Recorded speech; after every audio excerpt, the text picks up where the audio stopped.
چاہیے دوستو، پاکستان پی پی سی لا میں آرٹیکل 9 سے لے کر آرٹیکل 28 تک انسانی حقوق ہے۔ وہ کیا ہے میں بتاتا ہوں۔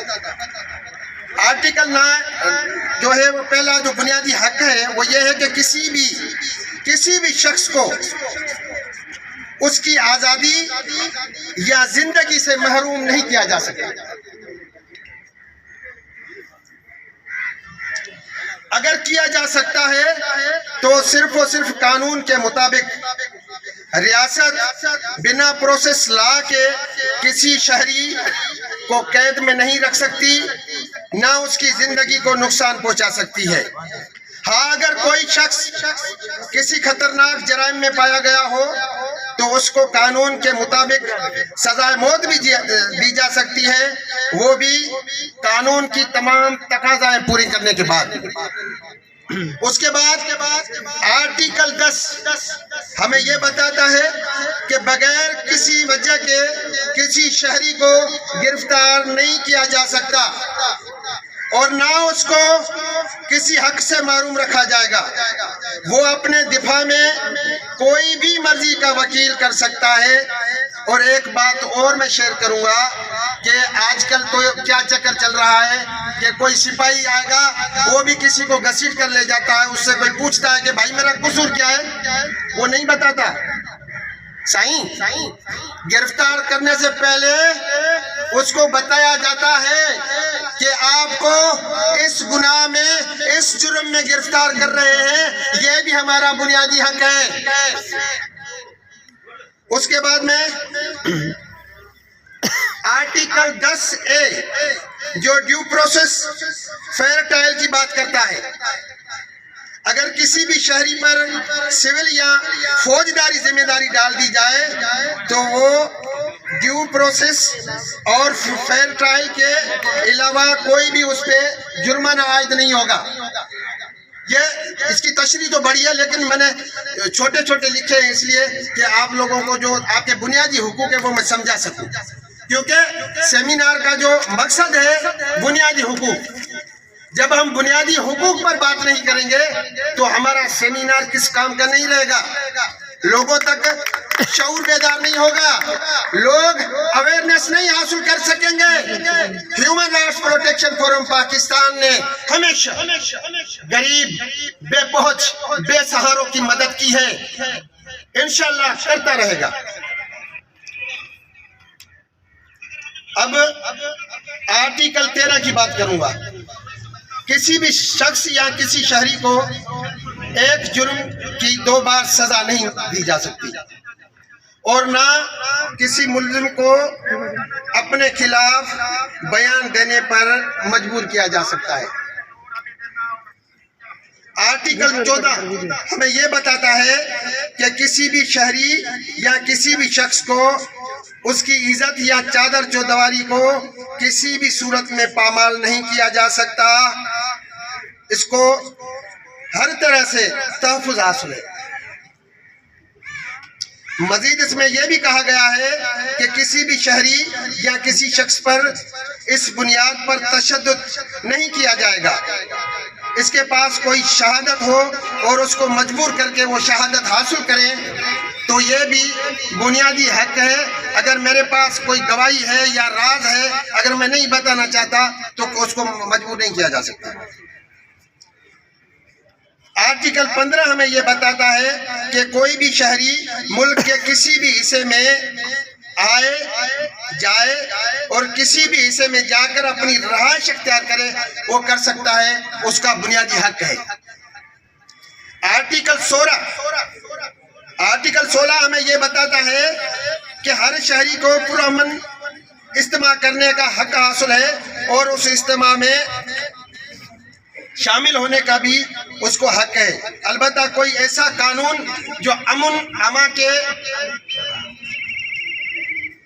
مینٹین رکھنے کے لیے بنایا گیا ہو تو اس میں عارضی طور پر پابندیاں لگ سکتی ہیں، جیسے 144 صحیح وکیل صاحب یہ نا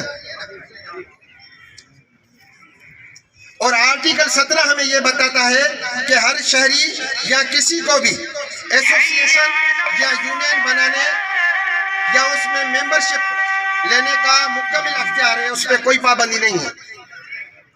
کوئی بھی شہری جو سرکاری ملازم نہ ہو وہ کسی بھی سیاسی جماعت کا حصہ بن سکتا ہے، اور کسی بھی آرگنائزیشن پر یا سیاسی پارٹی پر وفاق گورنمنٹ عارضی طور پہ اس پہ پابندی عائد کر سکتی ہے، اس جماعت کے خلاف جو پاکستان کے خلاف کام کر رہی ہو۔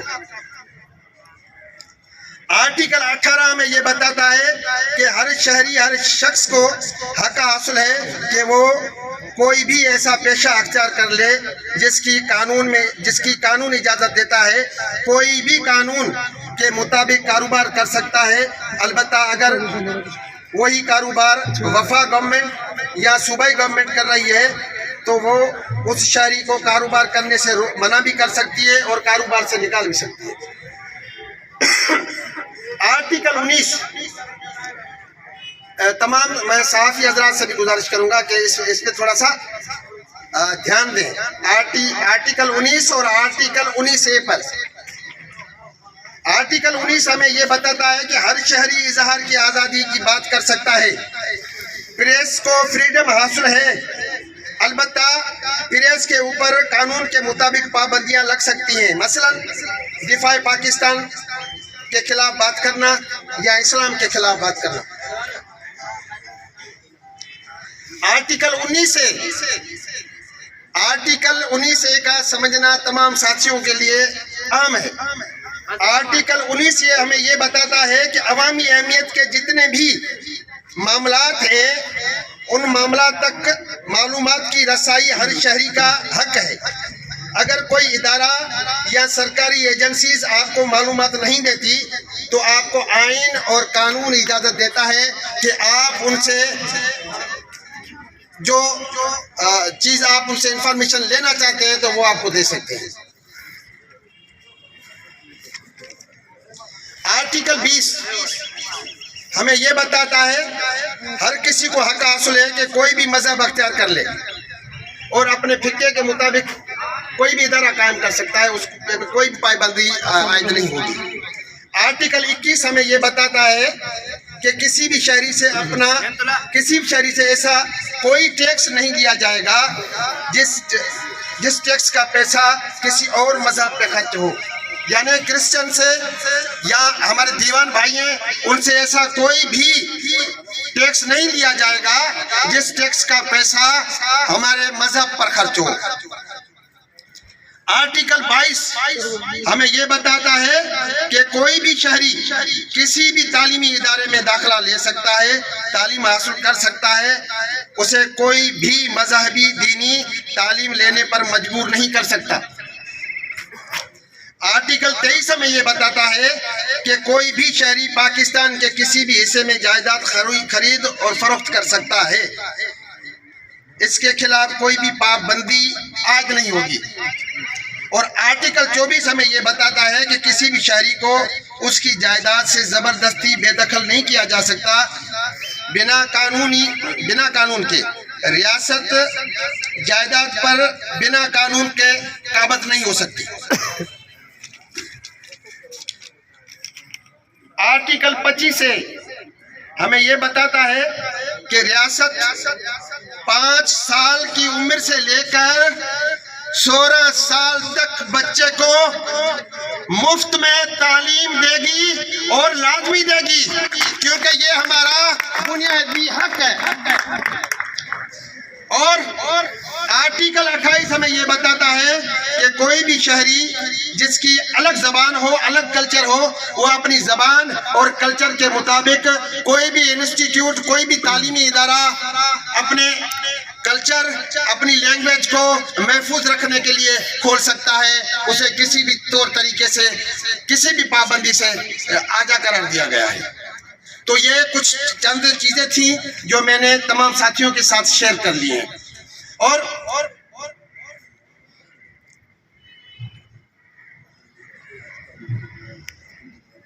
اور میں اب آتا ہوں human rights protection forum Pakistan کی 3 سالہ کارکردگی.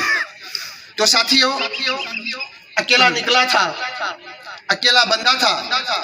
جب میں نے فورم بنایا تو کافی تنقیدیں بھی ہوئیں، الزامات بھی لگے، لیکن الحمدللہ آج ہم لاکھوں میں پورے پاکستان میں کام کر رہے ہیں. Human right protection forum Pakistan نے 8,000 بچوں کو اسکول یونیفارم، اسکول بیگز اور بکس اینڈ اسٹیشنری تقسیم کی ہے. Human rights protection forum Pakistan نے تعلیمی شعور بیدار کرنے کے لیے کراچی سے لے کر کشمیر تک 27 تعلیمی سیمینار کروائے ہیں، اور الحمدللہ ایسے تعلیمی سیمینار کروائے ہیں جس میں تمام جو نمبر ٹاپ آنے والے بچے اور بہترین جو اساتذہ تھے، بہترین جو والد تھے، بہترین جو برادر تھے، ان کو ایوارڈوں سے نوازا ہے تاکہ ان میں شعور بیدار ہو اور ہماری تعلیم جو ہے وہ زیادہ بڑھے، اس کا ریشہ زیادہ بڑھے. اب جو ہماری تعلیم کا جو زیادہ ریشہ ہے ابھی تو 63 پوائنٹ کچھ ہے میل میں، اور جو فیمیل میں ہے وہ تقریباً 23 پوائنٹ کچھ ہے تعلیمی شرح. تو میں چاہتا ہوں کہ میں اپنی کوشش سے، کیونکہ میں اکیلا تو کچھ نہیں کر سکتا نا. آج جتنے بھی بھائی بیٹھے ہیں، ایک بھائی اگر اپنے گھر میں جائے گا تو اس کے تقریباً 10-15 بھاتی تو ہوں گے، اس کی فیملی ہوگی. جب وہ فیملی میں بیٹھ کر بات کرے گا کہ تعلیمی شعور بیدار کرنا ہے تو میرا پاکستان پڑھا لکھا پاکستان بنے گا. کیونکہ ہر کامیاب ملکوں کے پیچھے جو راز ہے وہ تعلیمی راز ہے. تعلیم یافتہ جو بھی ملک ہے وہ ترقی سے مالا مال ہے، اور الحمدللہ میں چاہتا ہوں کہ میرا ملک پاکستان بھی تعلیمی لحاظ سے ترقی کرے، میری سرسبز بنے، اور جو جتنے بھی میرے بھائی ہیں وہ خوشحال ہو جائیں. دوران لاک ڈاؤن، جب لاک ڈاؤن لگا تو human right protection forum Pakistan نے سندھ بھر میں 18,000 کے قریب جو مزدور تھے، جو دہاڑی دار تھے، جو رکشہ چلاتے تھے، ان کو 1 ماہ کا راشن دیا. اور کراچی میں 1 ماہ تک 500 مزدور جو رکشہ چلاتے تھے ان کو صبح اور شام کے درمیان پکایا کھانا بنا کر ان کے گھروں تک دیا جاتا تھا. دوران لاک ڈاؤن جب عید آئی تو human right protection forum Pakistan نے 6,000 سے زیادہ لوگوں میں عیدی بانٹی، ان کو عید کے کپڑے دیے، ان کو عید کا راشن دیا. Human right protection forum Pakistan نے کاروکاری پر سیمینار کروائے اور صحت پر سیمینار کروائے. اتنے تو ابھی مجھے یاد بھی نہیں ہے، ہمارا پروفائل بنا ہوا ہے. تو اب آپ کو پتہ ہوگا کہ 9 اگست کو human right protection forum Pakistan نے مرکز کی طرف سے ایک بڑا سیمینار کروایا تھا، وہ کورونا کی آگاہی مہم کے لحاظ سے. تو بڑے ڈاکٹر آئے تھے جنہوں نے لیکچر دیا، اور اس کے بعد جو انجیکشن نہیں کروا رہے تھے، ویکسین نہیں کروا رہے تھے، تو گھر گھر میں جا کر human right protection forum Pakistan کے جتنے بھی والنٹیئر ہیں انہوں نے یہ آگاہی مہم چلائی. الحمدللہ آج ہمارے پاکستانی کورونا وبا کی جو ویکسین انہوں نے کروائی ہے، الحمدللہ ہماری یہ کوشش ہے کہ ہمارے ملک سے کورونا کی جتنی بھی وبا ہے وہ چلی جائے اور ہمارے جتنے بھی شہری ہیں وہ سیکیور ہو جائیں. تو یہ ہماری human right protection forum Pakistan نے کام کیے ہیں، اور ابھی یہ سیمینار کروایا ہے. تو یہ سارا جو چہرہ ہے یہ ہمارے اس بھائی کے اوپر آتا ہے، کیونکہ ان کی جو محنت ہے، ان کی جو کاوشیں ہیں، تمام ساتھیوں کو اکٹھا بیٹھنے کا جو موقع فراہم کیا ہے تو پہلوان موسانی اور نعمت اللہ کولاچی صاحب نے کیا ہے. اور میں دعا ہوں کہ اللہ تبارک تعالیٰ ان تمام ساتھیوں کو ہمیشہ آباد رکھے. پاکستان زندہ باد، آپ تمام دوست بھی زندہ باد.